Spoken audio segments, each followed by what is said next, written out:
like to introduce you to Caris.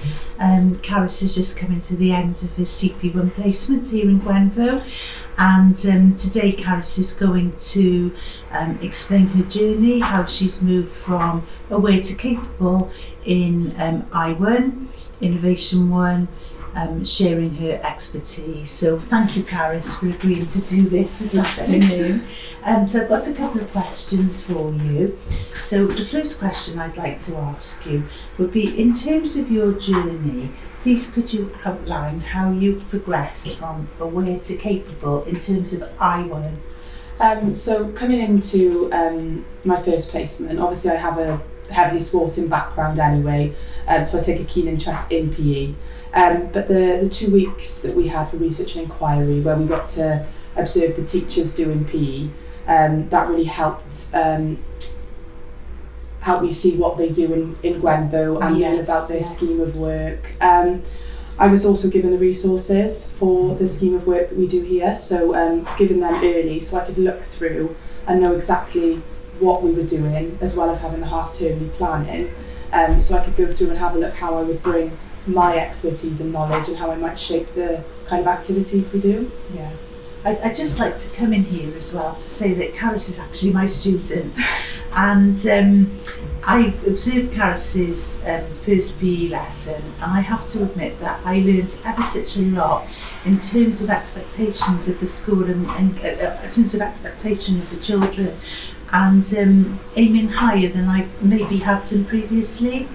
And I think, Caris, that led us into a conversation, didn't it? And I actively came and I sought your advice. Yeah. And I wonder if maybe at that point, that could have been an important stage in your development of your confidence, maybe? Yeah, I definitely, I've always been confident with coaching because I have 2 coaching qualifications, but I think being in a school environment and doing a scheme of work that you've never seen before. Absolutely, yeah. Obviously, confidence is, you're going to be knocked back a little bit, and I think that when we had that conversation and you came to me and said that you'd learned a lot, that made me feel great. I thought, oh, okay, so I felt there that I was sharing my knowledge, but I wouldn't have been able to have done that without seeing the resources and thinking, what can I use that I already do or that I already know of to put into those sessions. Yes.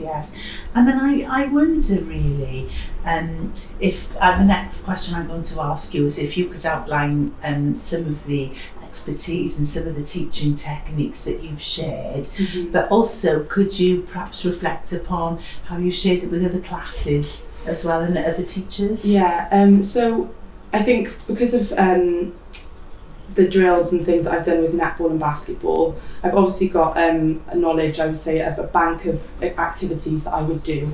And one thing that was really important was the teamwork and that aspect. And I remember doing a ball skills activity outside, and it was with, obviously I'm with reception, and getting them to share the equipment and getting them to play nicely together. And that was such a nice thing to see that they were able to do that. I think that was something where I thought this could go one of 2 ways. And they listened and they worked so well with each other. And that's something now that we've moved on to team games and we're looking at spatial awareness and things, is that they're understanding that they have to work together in order to achieve that goal. One of my most fun lessons to date, I think, that I took was the yoga session. And that was an aim of cross-curricular. So I was looking at well-being, we were looking at dealing with emotions, but it was also done through yoga and the physical activity, and that tied in nicely with SEAL, because at the time they were looking at how you deal with anger, and we looked at counting, we looked at breathing, and bringing in the numeracy there as well. And then that was something that I then shared with the Year 2 and the Year 1 teachers, because it's something that I think any age would benefit from, but especially when you're younger, dealing with those emotions and how you do it, and doing that through physical exercise and activity can really benefit them. Yes, and I think in terms of your practice then, that was a hugely successful moment for you, wasn't it, in moving your practice forward. Definitely. And actually sharing that expertise and those teaching techniques that you had developed yourself with class teachers in other classes. Yes, Yeah. So thank you for that, Caris. Okay. That was super. I wonder how you could reflect on how you've been supported to do this. So like I said with the planning, the early planning I was given, but also the feedback that I'm getting every session I'm doing, I'm getting feedback, and then I'm able to take that and put that into my planning and reflect. I think I'm really grateful to have you as a mentor, as well as our LSA as well, who will give me advice and will often come and say that was great, but sometimes maybe you could do this next time, and just giving me things like that I can then implement in my next sessions and into my future planning. Yes. I've been really grateful in that sense. Yes.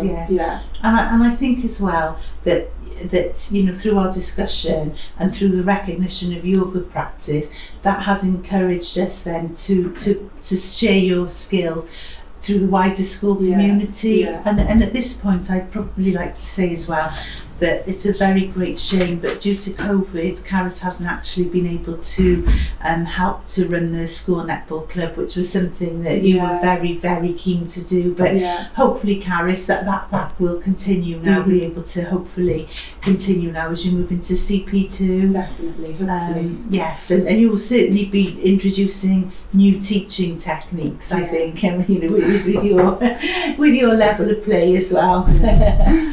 And I wonder if you feel that, I suppose we sort of addressed this question in the last point as well, we touched upon it, but how have you felt that the mentor meetings have helped in encouraging you to share your expertise? I think mentor meetings are really, really important. It's a really important aspect of any placement, because not even just from PE sessions, but having these meetings gives me confidence that I'm doing the right things. Maybe I'm doing things that I can improve, giving me things to work on, and having that contact time with mentors is very, very important. And I think without that we wouldn't be developing at the rate we are. And that's something that I think is highly important when we have placements. I think that the confidence is so important, and it is so crucial that mentors allow you to be able to share your expertise in a non-threatening way, that you just feel that what you have to offer can be celebrated. And I think with especially with building relationships and trust, that's another thing that we want, and having these mentor meetings, you are building the relationships and trust with colleagues. Well, Caris, thank you very, very much. No, thank you. Thank you, and thank you for sharing your journey from aware to capable. It's really appreciated. Thank you very much. Thank you.